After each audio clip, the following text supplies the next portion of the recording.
Before we get to a new effort I'm rolling out today, I have to address the breaking news this morning. Inflation hit yet another 40-year high, 9.1%. Folks, it's out of control, and Iowans are feeling the pinch in their pocketbooks. And yet, Democrats in Washington want to spend more and raise taxes on hardworking Americans and our small businesses. Today's news should be a wake-up call for my friends across the aisle. Now is not the time to raise taxes. Now is not the time to spend more.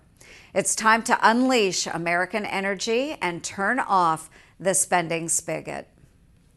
Now, it's no secret that our adversaries like China and Russia are consistently and aggressively working to undermine the United States, our allies and partners, and our shared national security interests. The world has watched as an emboldened Russia has unjustly invaded Ukraine, while the Chinese continue to eye actions against Taiwan and spread their influence around the globe. Just a couple of weeks ago, I attended the 2022 NATO summit in Madrid, Spain, a meeting of America's top allies. And there, the NATO strategic concept was updated to focus on thwarting Chinese and Russian aggression. As the leader of the free world, our allies and partners are relying on a United States that shows strength, not weakness. In order to continue to be an effective global leader and to continue to protect our homeland, we cannot afford to have our adversaries interfering in any area of our country, in our economy, at our universities, and especially not in our national security. And yet we are seeing more intense attempts by bad actors like China and Russia to harm our way of life, including a spike in ransomware attacks. Just last week, FBI Director Christopher Wray, joined by the head of UK's MI5, warned about the rising threat of Chinese espionage in the United States and the UK. Because of this increased activity by our nation's adversaries, the U.S. needs to identify any vulnerabilities in our national security organizations now before it's too late.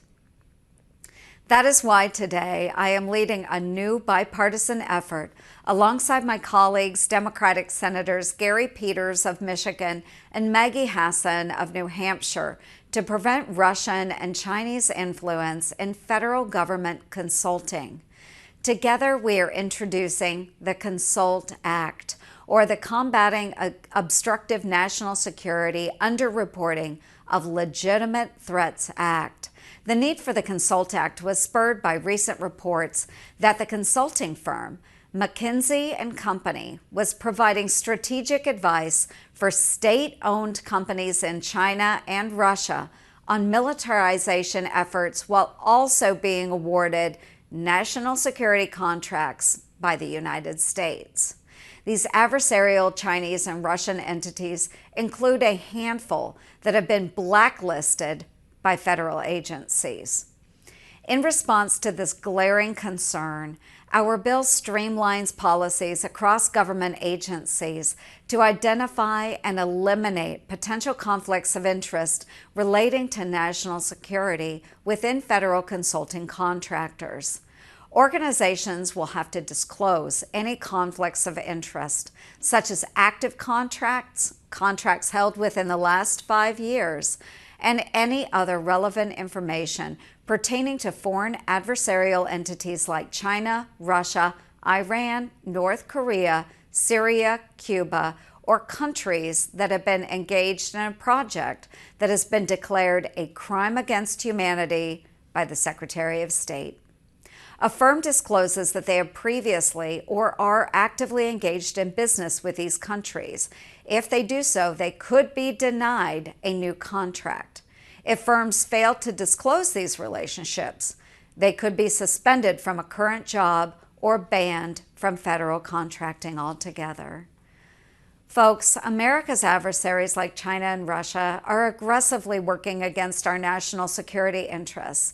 So why then would we allow government contractors closely tied to these adversaries to advise our military and Pentagon officials? At the very least, this is a conflict of interest, but more seriously, it poses a threat to our national security and makes us more susceptible to foreign interference. We're playing a dangerous game. It's past time we put safeguards in place to ensure no firms hired by the federal government are working simultaneously to support the agenda of our adversaries, like China and Russia. By doing so, through the Bipartisan Consult Act, we create a more secure defense community to safely advance our goals and to protect America's homeland. And